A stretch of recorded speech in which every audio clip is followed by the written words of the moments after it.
Good morning दोस्तों। Tahir education अड्डा में आपका बहुत बहुत स्वागत है।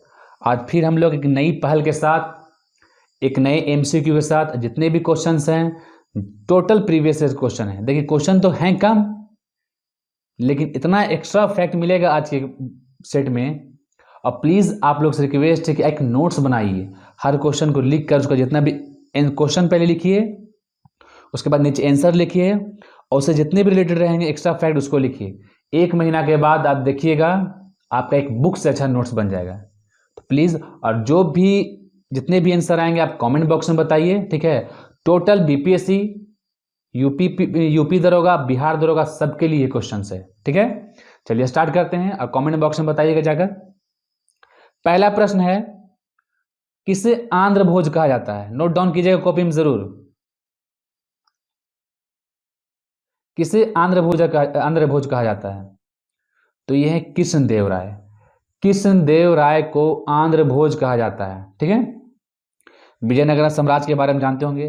विजयनगर साम्राज्य का सबसे शक्तिशाली शासक कौन था? तो कृष्णदेव राय, ठीक है। विजयनगर साम्राज्य का सबसे शक्तिशाली शासक कौन था? कृष्णदेव राय, ठीक है। और समझिए, इनके पास दो पुर्तगाली यात्री आए हैं। कौन कौन? एक आया है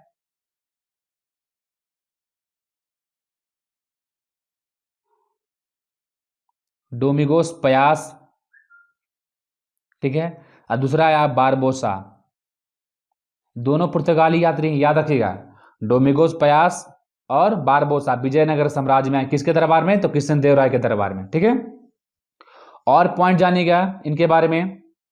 कृष्णदेव राय के दरबार में तेलुगु साहित्य के 8 दिग्गज, कितने? 8 सर्वश्रेष्ठ कवि रहते थे। कितने रहते थे? 8 सर्वश्रेष्ठ कवि रहते थे, जिसको बुलाया जाता था अष्ट दिग्गज। ये क्वेश्चन पूछता है, ठीक है। अष्ट दिग्गज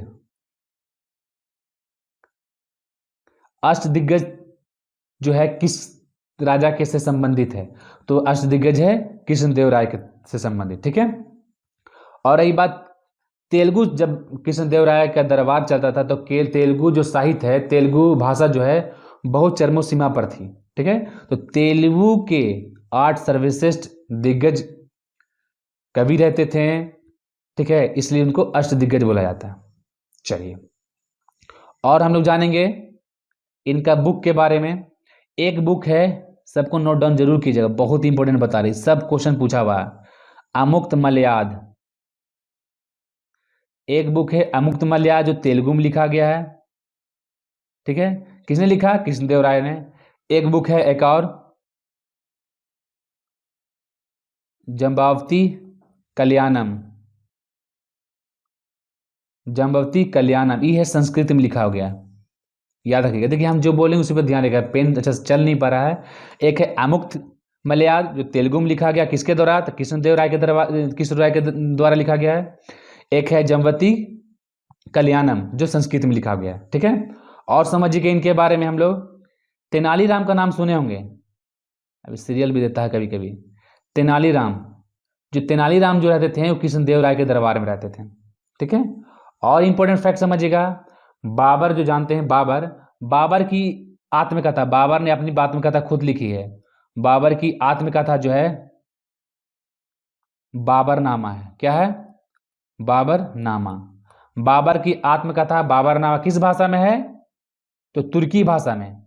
बाबर की आत्मकथा बाबरनामा किस भाषा में? तुर्की भाषा में। किसने लिखा था? बाबर ने खुद लिखा था। तब बाबरनामा में बाबर ने बताया है कि दक्षिण भारत का सबसे शक्तिशाली राजा उस समय, बाबर के समय, दक्षिण भारत का सबसे शक्तिशाली राजा कौन था? तो कृष्णदेव राय था। यानी कृष्णदेव राय को सबसे शक्तिशाली राजा बताया बाबर ने, ठीक है। और समझिएगा 2-4 फैक्ट, जितने भी पॉइंट्स बता रहे सबको प्लीज नोट डाउन कीजिए, सब एग्जाम के ही रिलेटेड हैं, टोटल कोई भी फालतू नहीं है, ठीक है। हजारा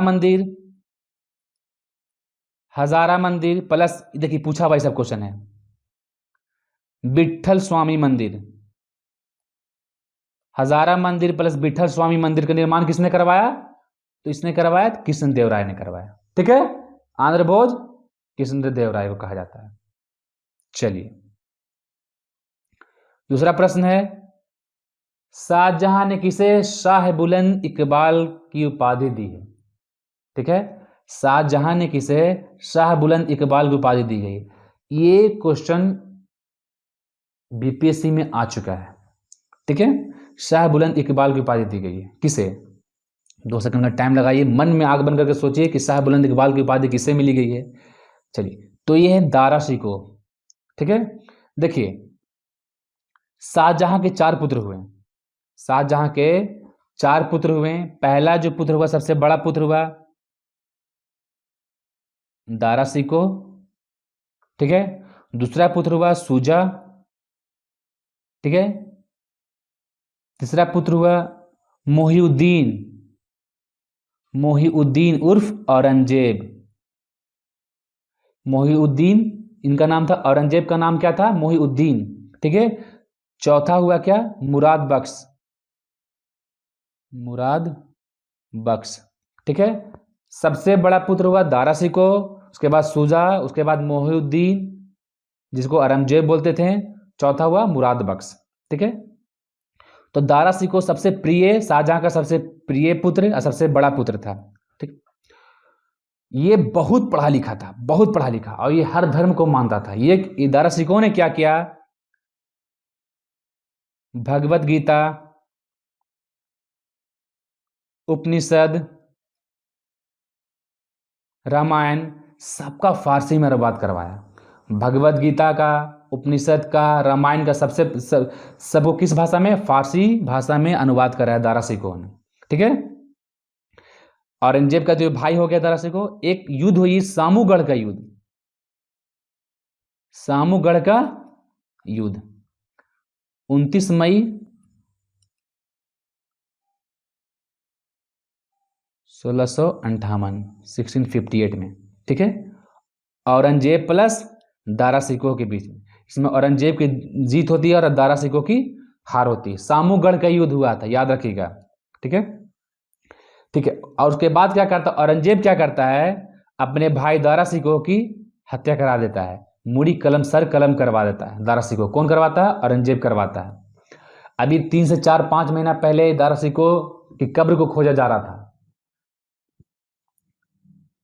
दारा शिकोह की कब्र खोजा जा रहा था, तो दारा शिकोह की कब्र मिल नहीं रहा था, लेकिन बाद में पता चला। ये इंपॉर्टेंट क्वेश्चन, ये करंट में भी पूछेगा कि दारा शिकोह की कब्र हाल में खोजी जा रही थी, तो दारा शिकोह की कब्र है कहाँ? तो मिला है ये दिल्ली में हुमायूं कब्र के बाद बगल में।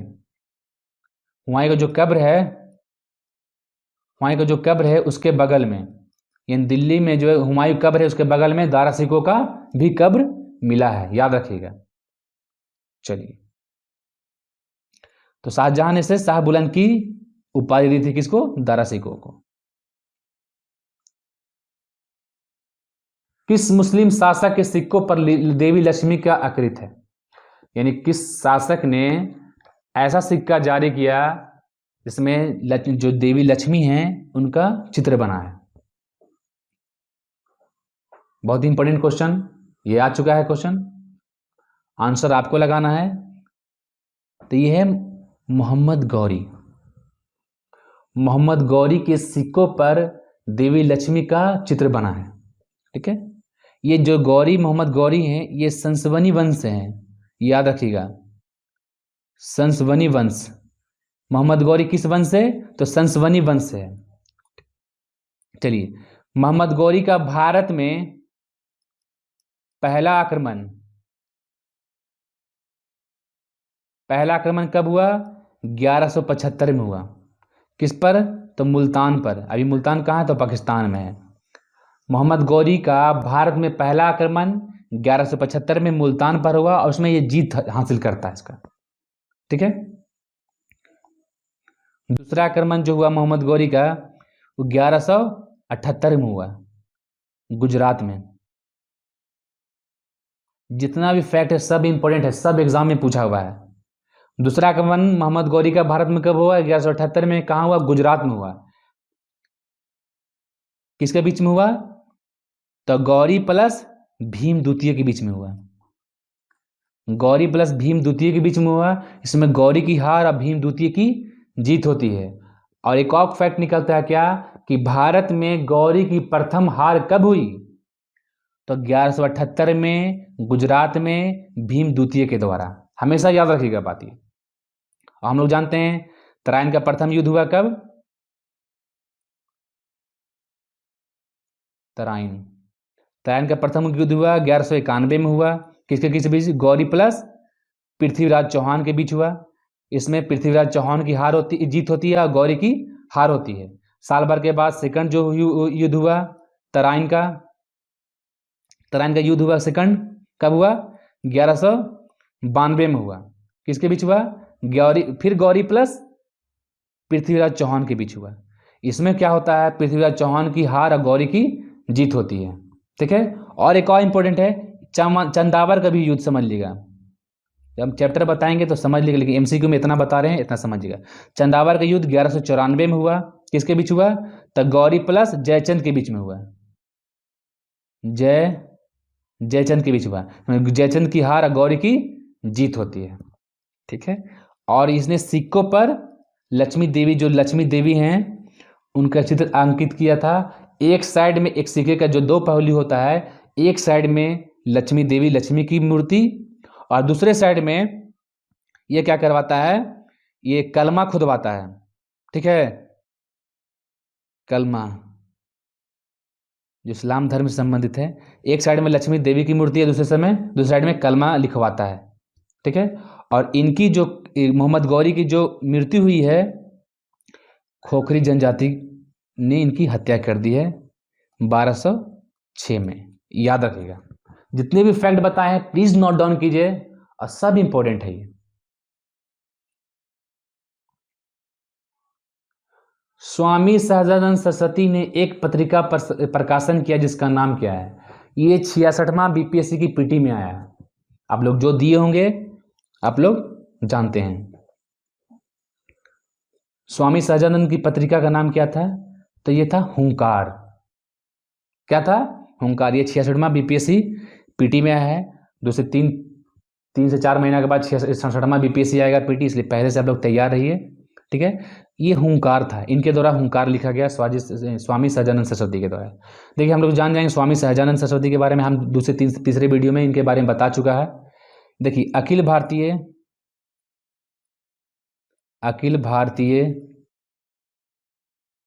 किसान सभा, अखिल भारतीय किसान सभा की स्थापना 1936 में हुआ। कब हुआ? कहाँ हुआ?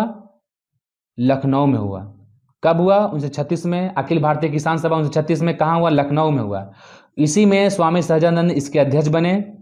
स्वामी सहजानंद अखिल भारतीय किसान सभा के अध्यक्ष बने। और जो महासचिव थे, ये भी मैंने बताया था पिछले वीडियो में, महासचिव थे वो कौन थे? एनजी रंगा। महासचिव कौन थे? अखिल भारतीय किसान सभा के अध्यक्ष तो बन गए स्वामी सहजानंद सरस्वती, लेकिन जो इसके महासचिव बने एनजी रंगा। ये इंपॉर्टेंट है, याद रखिएगा, हमेशा याद रखिएगा। चलिए 4 क्वेश्चन है। कांग्रेस के किस अधिवेशन में पहली महिला अंग्रेज अध्यक्ष बनी? ठीक है। बहुत से ये फैक्ट इनके बारे में जानते नहीं होंगे। पहली महिला अंग्रेज अध्यक्ष, ये ध्यान रखिएगा। ठीक है। पहली महिला अंग्रेज अध्यक्ष कौन बनी? तो वो थी नलिनी सेनगुप्त। ठीक है। कब बनी? 1933 में। किस अधिवेशन में? तो कलकत्ता अधिवेशन में। पहली महिला अंग्रेज अध्यक्ष नलिनी सेनगुप्त, 1933 कलकत्ता अधिवेशन। ठीक है। कांग्रेस की स्थापना कब हुई?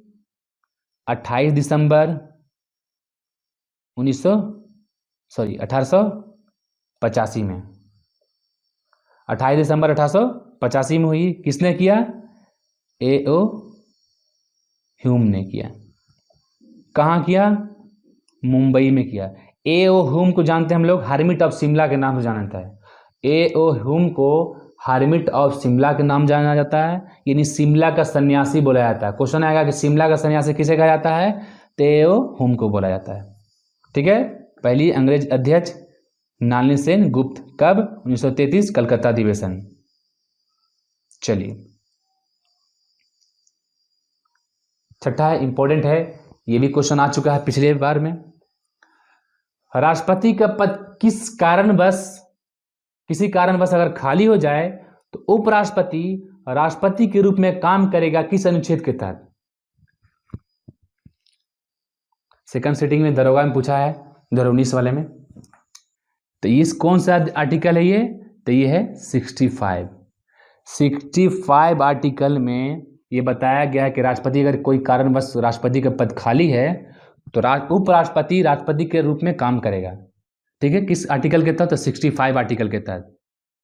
और जितने भी जैसे उपराष्ट्रपति अगर काम करेगा तो उपराष्ट्रपति नहीं रहेगा, वो राष्ट्रपति बन जाएगा। जितने भी वेतन भत्ते, जितने भी सुविधा मिलती है राष्ट्रपति को, उस समय उनको मिलेगा, उपराष्ट्रपति को मिलेगा, इनके जगह पर काम करेंगे तो। ठीक है, अब हम लोग जान जाएंगे कि भारत का एक उपराष्ट्रपति होगा।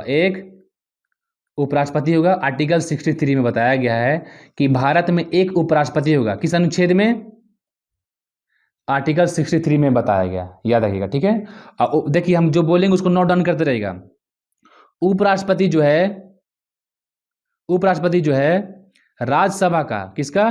राज्यसभा का पदेन अध्यक्ष होता है, पदेन सभापति होता है, याद रखिएगा। उपराष्ट्रपति राज्यसभा का पदेन अध्यक्ष होता है, याद रखिएगा हमेशा। और उपराष्ट्रपति जो है अपना त्यागपत्र किसको देगा? राष्ट्रपति को देगा। ठीक है, ये हमेशा याद रखिएगा। और एक्स्ट्रा फैक्ट जान जाइए, भारत के प्रथम उपराष्ट्रपति कौन थे? सर्वपल्ली राधाकृष्णन। और एक और फैक्ट जान जाइए इससे कि एक बार ऐसा हुआ कि राष्ट्रपति, अच्छा ये समझ लीजिए कि राष्ट्रपति का तो पद खाली है तो उपराष्ट्रपति बढ़ गया। अगर राष्ट्रपति उपराष्ट्रपति दोनों का पद खाली है तो कौन बैठेगा राष्ट्रपति के पद पर? तो मुख्य न्यायाधीश, जो सुप्रीम कोर्ट का जो मुख्य न्यायाधीश होते हैं, ठीक ना, चीफ जस्टिस होते हैं, सुप्रीम कोर्ट के जो चीफ जस्टिस होते हैं वो राष्ट्रपति के रूप में काम करेंगे हमेशा। यानी सुप्रीम कोर्ट के जो मुख्य न्यायाधीश होते हैं वो राष्ट्रपति के रूप में काम करेंगे। एक बार ऐसा हुआ भी है कि राष्ट्रपति और उपराष्ट्रपति दोनों का पद खाली हो गया था। ठीक है, तो एक जो थे सुप्रीम कोर्ट के मुख्य न्यायाधीश मोहम्मद हिदायतुल्ला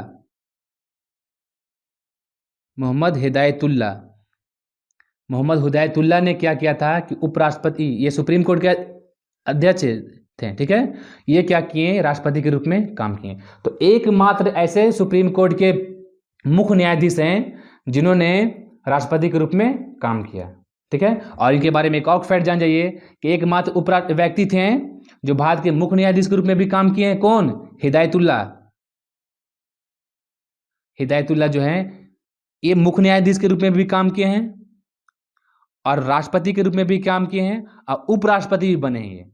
ये याद रखिएगा, पूछा जाता है कि कौन से मुख्य न्यायाधीश जो राष्ट्रपति काम किए? हिदायतुल्ला। लेकिन इनके बारे में ये भी जानिएगा कि छठे उपराष्ट्रपति थे, हिदायतुल्ला बने थे। ये पहले बने पहले बने ये सुप्रीम कोर्ट के मुख्य न्यायाधीश। उसके बाद कुछ दिन के लिए 34 दिन के लिए राष्ट्रपति बने। उसके बाद ये क्या बने? उपराष्ट्रपति बने। ये ध्यान रखिएगा। ठीक है, हम लोग जानते हैं कि पद खाली हो जाएगा तो उपराष्ट्रपति राष्ट्रपति के रूप में किस आर्टिकल के तहत काम करेगा? तो 65 आर्टिकल के तहत काम करेगा। अंगुलीमाल डाकू महात्मा बुद्ध का शिष्य किस स्थान पर बना? ये बहुत ही इंपॉर्टेंट प्रश्न है, ये पूछा हुआ प्रश्न है। जितने प्रश्न पूछे हुए सबको मैंने कलेक्ट करके ही मतलब यहाँ पर आप लोगों के सामने सेट में लाता हूँ। ठीक है, उंगली माल का तो जानते हुए बचपन में भी कहानी पढ़े हैं कि उंगली का माला काट काट कर गला में पहन लेता था। ठीक है, तो क्वेश्चन पूछा जाएगा कि उंगली माल जो डाकू है महात्मा बुद्ध का शिष्य किस स्थान पर बना? ठीक है, किस स्थान पर बना? तो ये श्रावस्ती में बना। जो कोसल महाजनपद की राजधानी है, कोसल महाजनपद की राजधानी कहाँ है? तो श्रावस्ती। ठीक है, अब हम लोग जान जाएंगे कहाँ बना, तो श्रावस्ती में बना, समझ गए। अब जान जाइए महात्मा बुद्ध का जो जन्म हुआ था कब हुआ था? जितना बार ये मत सोचिए कि हमें आता है, जितना बार एलोबरेट कीजिएगा, जितना बार दिमाग में रिवाइज कीजिएगा उतना परफेक्ट होगा। 563 में हुआ था, 563 बीसी यानी ईसापुर में हुआ था। कहाँ हुआ था? तो लुम्बिनी में हुआ है। लुम्बिनी कहाँ है? तो नेपाल में हुआ है। ठीक है, जब ये घर त्यागे, इसको क्या बोलते हैं? घर त्यागने की घटना को क्या बोलते हैं? महाभिनिष्कर्मण बोलते हैं, महाभिनिष्कर्मण, याद रखिएगा। जब इनको ज्ञान की प्राप्ति हो गई तो जब प्रथम उपदेश दिए, प्रथम उपदेश कहाँ दिए? तो प्रथम उपदेश दिए थे सारनाथ में। उसको क्या बोलते हैं बौद्ध धर्म में? उसको बोलते हैं धर्म चक्र परिवर्तन, धर्म चक्र परिवर्तन, याद रखिएगा। इनकी मृत्यु कब हुई? इनकी मृत्यु जो हुई है 483 में हुई है। इनकी मृत्यु कब हुई है? 483 में हुई है, कुशीनगर में हुई है। तो मृत्यु को बौद्ध धर्म में क्या बोला जाता है? महापरिनिर्वाण, महापरिनिर्वाण, ये ध्यान रखिएगा, ठीक है। चलिए और जाने हम लोग बौद्ध धर्म का। बौद्ध धर्म का जो पवित्र ग्रंथ है क्या है? त्रिपिटक। बौद्ध धर्म का पवित्र ग्रंथ है त्रिपिटक। किस भाषा में है? तो पाली भाषा में है, ठीक है। देखिए 3 है, एक है विनय पिटक, विनय पिटक, ठीक है। एक है सूत पिटक, एक है अभिधम पिटक, अभिधम पिटक। देखिए विनय पिटक में क्या होता है? विनय पिटक में क्या है कि बौद्ध धर्म के जितने नियम हैं, बौद्ध धर्म के विनय पिटक में, विनय पिटक, ठीक है, एक हो गया सूत पिटक, एक हो गया अभिधम पिटक। तो विनय पिटक में जितने नियम हैं बौद्ध धर्म के नियम, वो विनय पिटक में आ गए। बौद्ध धर्म के जितने उपदेश हैं वो आ जाएगा कहाँ? सूत पिटक में। और जितने बौद्ध धर्म के जो दार्शनिक विवेचन हैं, कहाँ कहाँ उपदेश दिए, कहाँ कहाँ महात्मा डूब गए, जितने भी दार्शनिक विवेचन है वो कहाँ, किस में आ जाएंगे? अभिधम पिटक में। ये हमेशा याद रखिएगा, ठीक है। और बौद्ध धर्म का जो आदर्श वाक्य है, इस सबको फॉलो करना चाहिए। आदर्श जो वाक्य है वो है क्या? आत्मदीपो भवा, आत्मदीपो भवा। ये नहीं कि ये बहुत इंपॉर्टेंट है, हर इंसान को, हर जो स्टूडेंट है सबको ये अपनाना चाहिए। इसका मतलब होता है क्या? कि अपना प्रकाश खुद बनो, अपना दीपक खुद बनो, आत्मदीपो भवा का मतलब होता है, ठीक है। अब ज्ञान की प्राप्ति कहाँ हुई थी गौतम बुद्ध को? ये क्या हुई थी? उरुवेला, जिसको हम लोग बोध गया के नाम से भी जानते हैं, ठीक है। और इसका जो ज्ञान प्राप्ति जो वृक्ष है वो क्या है? पीपल है, ठीक है। किस नदी किनारे ज्ञान की प्राप्ति हुई थी? तो निरंजना नदी किनारे हुई थी। गौतम बुद्ध क्या बोलते हैं? लाइट ऑफ एशिया भी बोलते हैं, ठीक है। चलिए, और जो इनके उपदेश की जो भाषा थी वो क्या थी? पाली। चलिए आज का जो प्रश्न है, इससे पहले वाले वीडियो में मैंने पूछा था प्रश्न, भारत और पाकिस्तान के बीच, ये पूरा वीडियो मैंने क्लियर कर दिया है, सिंधु जल समझौता, ठीक है। सिंधु जल समझौता मैंने पूरा क्लियर कर दिया, इसलिए मैं क्वेश्चन पूछ रहा हूँ इससे पहले वाले वीडियो में कि भारत, और उससे प्रश्न मैं पूछ रहा हूँ कि भारत और पाकिस्तान के बीच जो सिंधु जल समझौता हुआ था, उस समय पाकिस्तान के राष्ट्रपति कौन थे? ये आपको बताना है। कब हुआ था? उस समय भारत के प्रधानमंत्री कौन थे और पाकिस्तान के राष्ट्रपति कौन थे? पूरा डिटेल में हमको बताइए आप प्लीज, और कमेंट बॉक्स में जाकर बताइए। ये बहुत इंपॉर्टेंट प्रश्न है ये। सबसे नया उपनिषद कौन है? सबसे जो नया उपनिषद है वो है ईशोपनिषद। उपनिषदों की संख्या कितनी है? 108। उपनिषदों की संख्या कितनी है? तो 108 है, ठीक है। सबसे नया उपनिषद कौन है? ईशोपनिषद। उपनिषद मतलब होता क्या? अगर बोलचाल की भाषा में बोला जाए तो गुरु के निकट बैठकर अध्ययन करना, आत्मा के बारे में, ईश्वर के बारे में, यानी गुरु के समीप बैठकर अध्ययन करना को उपनिषद बोलते हैं, ठीक है। सबसे नया, कितने उपनिषदों की संख्या कितनी है? 108। सबसे नया उपनिषद कौन है? तो ईशोपनिषद है। सबसे नया उपनिषद कौन है? ये क्वेश्चन के अनुसार ईशोपनिषद। और 2-3-4 हम लोग फैक्ट जान लेंगे। सबसे प्राचीन उपनिषद, टोटल को नोट डाउन कीजिएगा। सबसे प्राचीन, सबसे पुराना उपनिषद कौन है? तो वो है छंदोग्य उपनिषद। सबसे पुराना उपनिषद, सबसे प्राचीन उपनिषद कौन है? छंदोग्य उपनिषद। सॉरी। उसके बाद सबसे बड़ा उपनिषद कौन है? सबसे बड़ा उपनिषद कौन है? तो बृहदरण्यक उपनिषद है सबसे बड़ा, ठीक है। सबसे छोटा कौन है? तो सबसे छोटा है मांडुक्य उपनिषद। सबसे छोटा उपनिषद कौन है? मांडुक्य उपनिषद। याद रखिएगा, सबसे पुराना छंदोग्य उपनिषद, सबसे बड़ा उपनिषद बृहदरण्यक उपनिषद, सबसे छोटा उपनिषद मांडुक्य उपनिषद, और सबसे नया उपनिषद जो जान ही रहे हम लोग, ईशो उपनिषद है। ईशो जो बोलते हैं, ईशो नहीं ईशो बोलते हैं, ईशो उपनिषद, ठीक है। चलिए।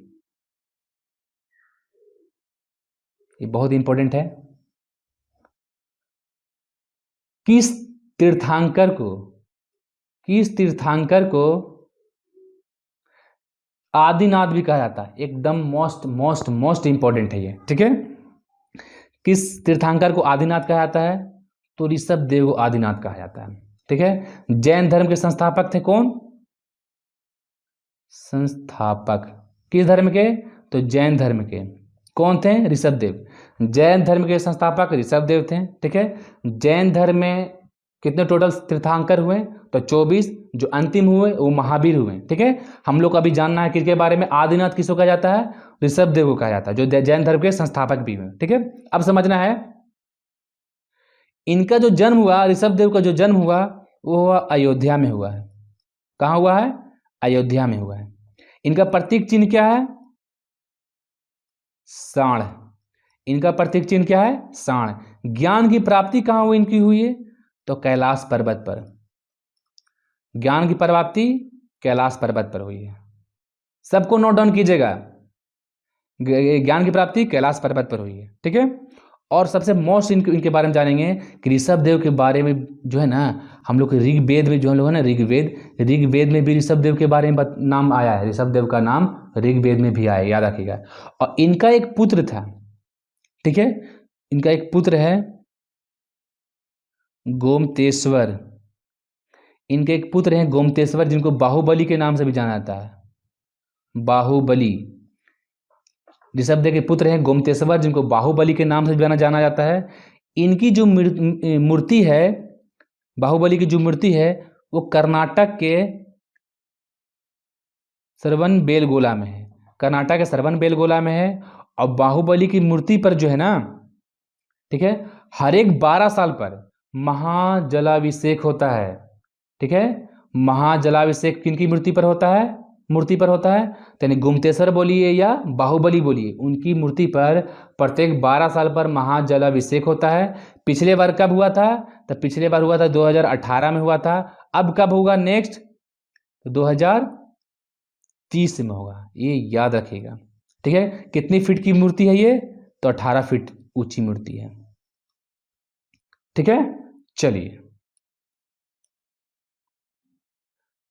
मोस्ट इंपोर्टेंट, दक्षिण भारत का एकमात्र महाजनपद कौन है? दक्षिण भारत का एकमात्र महाजनपद जो है, महाजनपद, ऐसे टोटल जो है हम लोग 16 महाजनपद है, ठीक है। तो दक्षिण भारत का एकमात्र महाजनपद है असमक। इसकी राजधानी कहाँ? पोटली। ये कहाँ है? महाराष्ट्र में। कहाँ है? तो महाराष्ट्र में है, ठीक है। देखिए अवंती कहाँ है?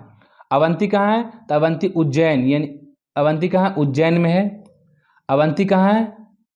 उज्जैन कहाँ? एमपी, ठीक है। कंबोज कहाँ है? हाटक, अफगानिस्तान में पड़ता है ये, अफगानिस्तान में, ठीक है। गंधार कहाँ है? तक्षशिला, जो अभी कहाँ पड़ता है? पाकिस्तान में पड़ता है। अब असमक मैंने बता दिया, असमक कहाँ है? असमक की राजधानी कहाँ है? तो पोटली, ठीक। कहाँ है ये? महाराष्ट्र में। कहाँ है? महाराष्ट्र में। तो दक्षिण भारत का एकमात्र महाजनपद कौन है? तो असमक है, ये हमेशा याद रखिएगा। भारतीय इतिहास में एक अच्छे पिता का पुत्र और एक अच्छे पुत्र का पिता किसे कहा गया? मोस्ट इंपॉर्टेंट है ये, तो बोलते हैं मोस्ट इंपॉर्टेंट, ये पूछा हुआ क्वेश्चन है, ठीक है। चलिए, दिमाग लगाना है यहाँ पर। ये तो कौन है? ये है बिंदुसार। अब क्यों बोला गया? देखिए बिंदुसार, अब हम लोग जान जाएंगे बिंदुसार किसका पुत्र था। तो चंद्रगुप्त मौर्य का पुत्र था, ठीक है। अब बिंदुसार का पुत्र कौन था? अशोक, ठीक है। ये चंद्रगुप्त मौर्य का पुत्र हो गया बिंदुसार। अब बिंदुसार का पुत्र कौन हो गया? अशोक हो गया। तो देखिए चंद्रगुप्त मौर्य तो जाना जाता है कि सबसे सर्वश्रेष्ठ हैं, बहुत ही महान थे चंद्रगुप्त मौर्य, ठीक है। तो क्या बोल, एक अच्छे पिता का पुत्र, तो एक अच्छे पिता का पुत्र कौन हो गया? बिंदुसार हो गया, यानी चंद्रगुप्त मौर्य का पुत्र हो गया। अब फिर बोल रहा क्या? एक अच्छे पुत्र का पिता, एक अच्छे पुत्र का, तो इनका जो पुत्र हो गया अशोक, अशोका द ग्रेट जान ही रहे हैं आप लोग। तो इसलिए बिंदुसार को बोला जाता है एक अच्छे पिता का पुत्र और एक अच्छे पुत्र का पिता बोला जाता है बिंदुसार को। ठीक है, किसको बोला जाता है? बिंदुसार को। बिंदुसार के बारे में हम लोग जान जाएंगे, ये अजीवक संप्रदाय को मानता था। बिंदुसार जो है अजीवक संप्रदाय को मानता था। ठीक है, देखिए अजीवक संप्रदाय क्या था? ये जो धर्म है अजीवक संप्रदाय एक जैन धर्म से निकला हुआ धर्म है। ठीक है, इसमें भी लोग जो है ना कपड़ा नहीं पहनते, नग्न अवस्था में रहते हैं, अजीवक संप्रदाय। इसके जो संस्थापक है मोखली पुत्र पुत गोसाल। ये बहुत बार एग्जाम में पूछा जाता है। अजीवक धर्म के संस्थापक कौन है? तो मोखली पुत्र गोसाल। बिंदुसार इसी धर्म को मानता था। ठीक है, बिंदुसार की उपाधि हम लोग जान जाएंगे, अजातशत्रु। अजातशत्रु इसको वायु पुराण में बोला गया है। वायु पुराण में, सब note down please, note down कीजिएगा। वायु पुराण में इनको बोला गया बिंदुसार को भद्रसार। जैन धर्म में बोला गया है सिंहसेन। ठीक है, और चीनी ग्रंथ में बोला गया है बिंदुपाल। बिंदुपाल। ठीक है, अजातशत्रु बोला जाता है इनको, वायु पुराण में भद्रसार, जैन धर्म में सिंहसेन और चीनी ग्रंथ में क्या बोला जाता है? बिंदुपाल बोला जाता है। ठीक है, चलिए भार्गव की उपाधि धारण किस शासक ने किया था? बहुत इंपॉर्टेंट है। टोटल क्वेश्चन जो भी है प्रीवियस ईयर क्वेश्चन। अब प्लीज आप लोग कमेंट बॉक्स में जाकर बताइएगा कितने सही हो। प्लीज शेयर कीजिए। नाम का तो 15 क्वेश्चन है, कम से कम 50 से 60 क्वेश्चन आपको एक्स्ट्रा फैक्ट बताते हैं और टोटल कोई भी एक भी गलत नहीं है, टोटल सही, आप नोट डाउन कर सकते हैं। ठीक है, भार्गव की उपाधि किसने धारण की? तो भार्गव की जो उपाधि है वो महापद्म नंद ने स्थापित ये धारण की थी, भार्गव की उपाधि। महापद्म नंद कौन थे? तो नंद वंश के संस्थापक। नंद वंश के संस्थापक। ठीक है, नंद वंश के संस्थापक कौन थे? महापद्म नंद। ठीक है, ये हमेशा यह जानिएगा, महापद्म नंद। देखिए भार्गव का मतलब क्या होता है? भार्गव का मतलब होता है सभी क्षेत्र में माहिर होना, मैंने हर काम में निपुण, हर क्षेत्र में माहिर होना भार्गव का मतलब होता है। ठीक है, तो किसने लिया था? महापद्म नंद ने लिया था। एक और फैक्ट इनके बारे में जानिएगा, बहुत इंपॉर्टेंट है ये। ठीक है, महापद्म नंद के दरबार में कौन रहते थे? कौन रहते थे? पाणिनि। पाणिनि आप लोग जहाँ सुने होंगे, पाणिनि। पाणिनि नामक व्याकरणकर्ता जो है महापद्म नंद के दरबार में रहते थे। इन्हें नहीं लिखा था सबसे पहले अष्टाध्यायी। अष्टाध्यायी इन्होंने लिखा था अष्टाध्यायी। किन्होंने लिखा था? पाणिनि ने। पाणिनि किसके दरबार में रहते थे? तो महापद्म नंद के रहते थे दरबार में। ठीक है, और नंद वंश का जो अंतिम शासक हुआ, नंद वंश का अंतिम शासक कौन हुआ? तो घनानंद हुआ। चलिए लंबा वीडियो बन जाएगा ना, तो और भी फैक्ट है हम बता सकते थे, लेकिन बहुत लंबा वीडियो बन जाएगा।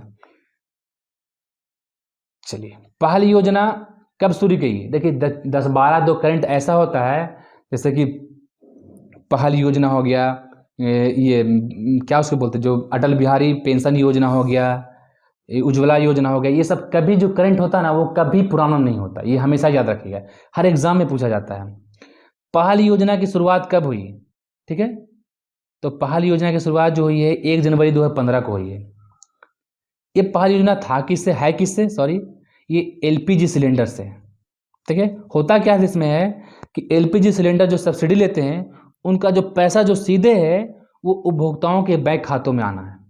ये पहल योजना का शुरुआत का मकसद यही था कि जो एलपीजी लेते हैं सब्सिडी जो आता है बैंक के खातों में, जिस उपभोक्ताओं के, उस डायरेक्ट वो बैंक के खातों में आ जाएगा। ठीक है, पहल योजना ये है। देखिए पहल योजना को हम लोग एक और योजना के नाम से जानते हैं, पहल योजना को DBTL, यानी कि direct benefit transfer for LPG.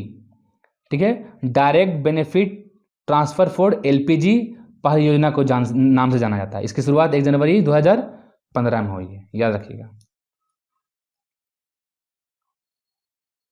बहुत इंपॉर्टेंट है ये। MACS मैथ्स 1407 क्या है? नया करंट है, अपडेट करंट है ये है सोयाबीन की एक प्रजाति है। किसकी प्रजाति है? सोयाबीन की प्रजाति है। ठीक है, सोयाबीन की प्रजाति है। इसमें क्या किया गया है, जो भारतीय वैज्ञानिक हैं, सुनिएगा, भारतीय जो वैज्ञानिक है एक हाई उपज यानी उच्च उपज का कीट मतलब एक उच्च उपज का बीज तैयार किया है, MACS 1407। ठीक है, ये क्या किया जाएगा 2022 तक खरीफ मौसम में, कौन से मौसम में, खरीफ मौसम में किसानों को उपलब्ध कराया जाएगा। कब? 2022 तक। किस मौसम में? खरीफ मौसम में किसानों को उपलब्ध कराया जाएगा। पूछेगा MCS 1407 क्या है, तो सोयाबीन की नई किस्म है, याद रखिएगा, नया अपडेट है प्रश्न। भारतीय सेना ने किस राज्य में पहला green solar energy harvesting plant शुरू किया गया है? ठीक है, तो यह है सिक्किम में शुरू किया गया है। ठीक है, इसके बारे में थोड़ा जान लेते हैं। भारतीय सेना ने ITI मुंबई के साथ मिलकर सिक्किम में एक green solar energy harvesting plant शुरू किया गया है 16,000 फीट की ऊंचाई पर। कितने फीट ऊंचाई पर? 16,000 फीट की ऊंचाई पर। ठीक है, इसका जो क्षमता है 56 kVA क्षमता है। खाली इतना याद रखिएगा, solar panel energy harvesting plant कहाँ शुरू किया गया? तो सिक्किम में शुरू किया गया। ठीक है, तो प्लीज़ दोस्त आप लोग जाकर शेयर कीजिए, बहुत मेहनत लगता है, शेयर कीजिए और हर क्वेश्चन का एक्स्ट्रा जो फैक्ट कॉपी पर नोट डाउन कीजिए। 1 महीना के बाद देखिएगा, खुद एक बार ट्राई तो कीजिए, 1 महीना के बाद खुद आपको लगेगा कि हाँ एक ज़बरदस्त नोट्स बन गया है। जितने भी फैक्ट हैं सब मोस्ट इंपॉर्टेंट हैं। ठीक है, आप लोग सपोर्ट कीजिए, शेयर कीजिए और लाइक कीजिए और सब्सक्राइब कीजिए। फिर मिलते हैं हम लोग नए वीडियो में। जय हिंद।